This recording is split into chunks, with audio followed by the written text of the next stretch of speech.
My second question is, I spoke with Deji not too long ago, and he put you as the pound for pound on his list for the crossover boxing. But he's going to be facing Floyd Mayweather. You face Deji. I just wanted to just get your thoughts on that. I mean, Deji has a lot of heart, man, but, you know, it's just a different beast in there with Floyd Mayweather. You know, my brother had a power advantage, a speed advantage, a height advantage. Deji's really outnumbered all the way around the board. Jake, you said Dana White has done everything in his power to sabotage this event. What exactly has Dana done? Man, the list goes on, and you know, some of it I can't even speak on. But he's been sending like cease and desist for my content promoting this fight, and just doing things behind the scenes that are really shady. And we're just like finding out more and more stuff as the promotion goes on. I'm sure I'll speak on it more at a later date. Why is he so preoccupied with you, do you believe? I think it's because I'm the number one figurehead that is exposing his business model and how much of a shark he is and how poorly he treats his fighters. And he said I wouldn't fight Anderson Silva, who's one of UFC's greats. And now here I am fighting him, and he largely in part promoted that. He's the one that, you know, he's the reason why I took this fight, is to prove him wrong and to shut him the hell up. Are you aware that he banned a friend of yours from coming to events because you came along as... Yeah, he banned me too. But are you aware that he banned your friend? Yeah, he banned all of them that came together. So he's just he's doing anything he can to stop me and my friends, I guess. Jake, he recently came out and said that he doesn't want people to talk about you anymore at his press conferences. Yeah, it's that, and he's also telling reporters, like you said, not to talk about me because he doesn't want my fights to be big. He wants to be the only cash cow in town. He wants to run the fight game, and I'm a threat to him being able to do that. Do you think he'll mention you after this fight, win or lose, being that... I mean, I think the media will bring it up, and then he'll just go, stop asking me fucking questions about this guy.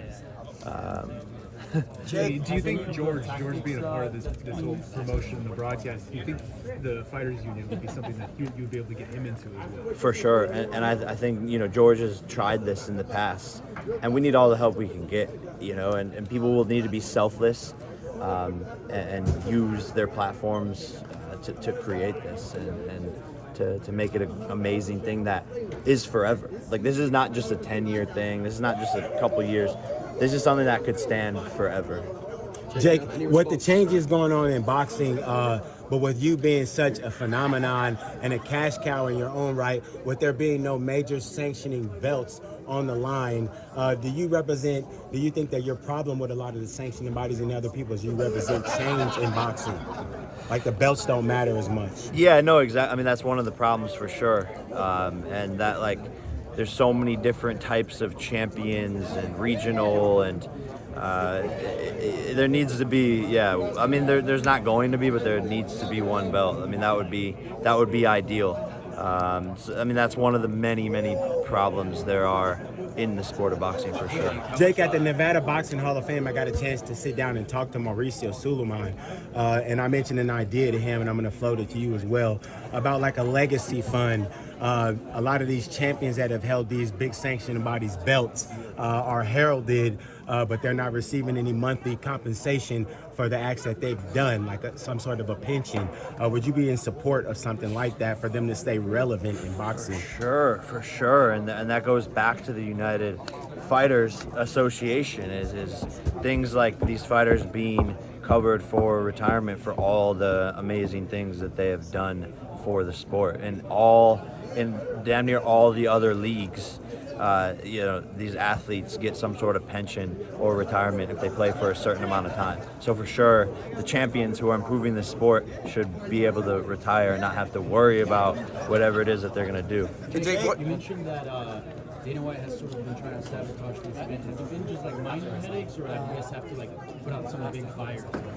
There's been some big fires. I can't really talk about it, but I'm sure the truth always comes out. Jake, how much concern do you have? Dana White's, a titan in this game, right? And you say he feels threatened. Like, yeah. Is that in a way motivating? No, it's a great sign. It's a great sign, and what he doesn't realize is he's just adding fuel to the fire. But he's trying to do anything he can to stop me. But it is cool that I am so on his radar that he feels threatened enough to care this much to try and sabotage my event. Jake, The people want answers on the better ticket. What round are you ending the fight, Jake? Man, I'm thinking it's gonna be round 3. Get your better ticket. You can win $100,000. Stop playing. Thank you, everyone. Jake, last night. Meeting coming up at Anderson in a few hours. No, not concerned. Not concerned. Jake, we're last done. Come. Thank you all. Sorry, guys.